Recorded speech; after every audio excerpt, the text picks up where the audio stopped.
దావీదుకి సమస్యలు ఉన్నాయి, యోబుకి సమస్యలు ఉన్నాయి. ఒకసారి అన్నాడు యోబు 3:11లో, గర్భము నుండి బయలుదేరగానే నేను ఏళ్ళ ప్రాణము విడవకపోతిని, అంటే అప్పుడు చనిపోతే మంచిది కదా అనుకున్నాడు. అలాగే పౌలు, సహోదరులారా ఆసియాలో మాకు తటస్థించిన శ్రమను గూర్చి మీకు తెలియకుండా ఇష్టం లేదని చెప్తాడు. 2 కొరింథీ 1:18లో చెప్తా అంటాడు, మేము బ్రతుకుదుమను నమ్మకం లేక ఉండినట్లుగా మా శక్తికి మించిన అత్యధిక భారము వలన కృంగిపోతుమి అన్నాడు. ఇలాంటి సమస్యల్లో ఉన్న భక్తుల్ని, మహాభక్తులు, ఇప్పుడు నేను చెప్పిన వీరు యోబు కానీ దావీదు కానీ ఇలా చిన్నవాళ్ళ, అలాంటి వారికి సమస్యలు ఉన్నాయి. మరి దేవుడు వారిని నడిపించలేదా? నడిపిస్తాడు. ఇక్కడ మనలో కూడా చాలామందికి సమస్యలు ఉంటాయి. ఈ కుటుంబానికి పెద్ద సమస్య భర్త యొక్క నిష్క్రమణ.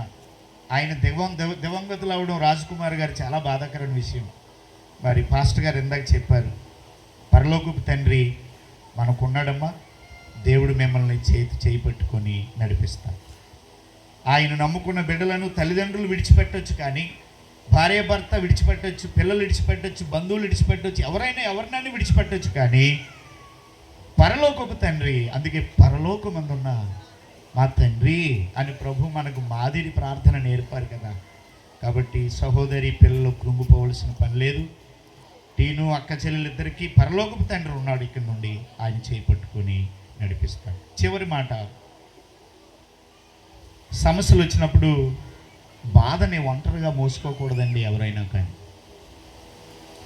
ఆలోచనకర్తలను ఇచ్చాడు దేవుడు మనకి. అందులో మొదటి ఆలోచనకర్త ఆత్మీయంగా దేవుని సేవకుడు అంటే ఎవరు అనుకుంటున్నారు? కనిపించే దేవునికి కనిపించని దేవునికి కనిపించే ప్రతిరూపం.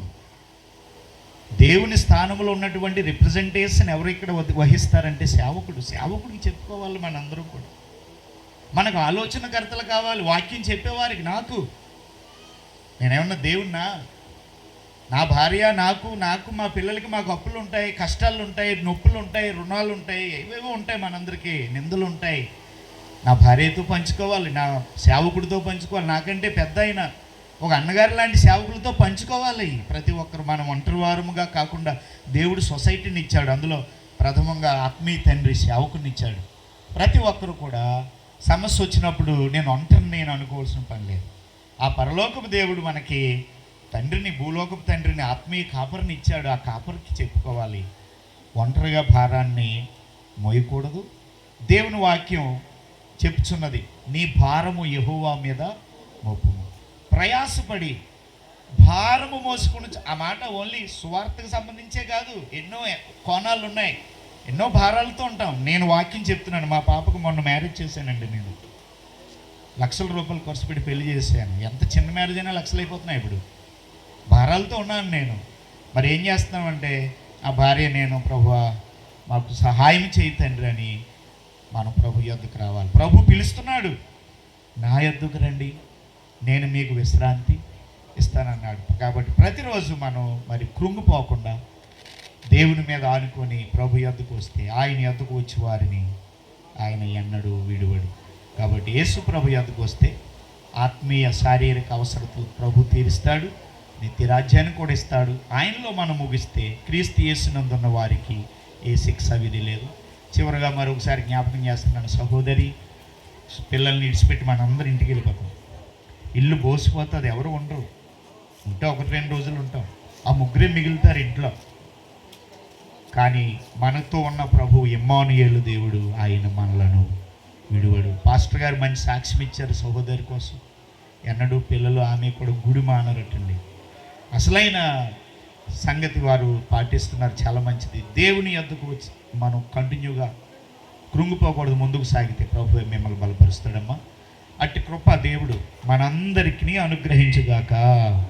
ఆమేన్. మేము మా ఇంట్లో, మా సంఘంలో మీ ఈ కుటుంబం కొరకు ప్రార్థన చేస్తాము. వందనాలండి. మరి తక్కువ సమయంలో విలువైన మాటలు తెలియపరిచిన మోజెస్ సాయి గారికి ప్రత్యేకమైన వందనాలు. మరి రాజ్కుమార్ గారిని, వారి కుటుంబాన్ని ప్రేమించి మరి వారు తెలుసుకుని వచ్చి ఉన్నారు. మరి ఈ సమయంలో విత్తబడిన మాటల కొరకు సేవకులు వినాయక్ గారు ప్రార్థన చేస్తారు. ప్రార్థన అయిన వెంటనే కుటుంబీకులందరూ దయచేసి వచ్చినట్లయితే ఫోటో ఆవిష్కరణ జరుగుతుంది. అయిన వెంటనే ప్రార్థన ఆశీర్వాదంతో మనం సెలవు తీసుకుందాం. అందరూ కళ్ళు మూసుకున్నట్లయితే విత్తబడిన వాక్యము కొరకు వినయ్ గారు ప్రార్థన చేస్తారు. ప్రార్థన చేసుకుందాం.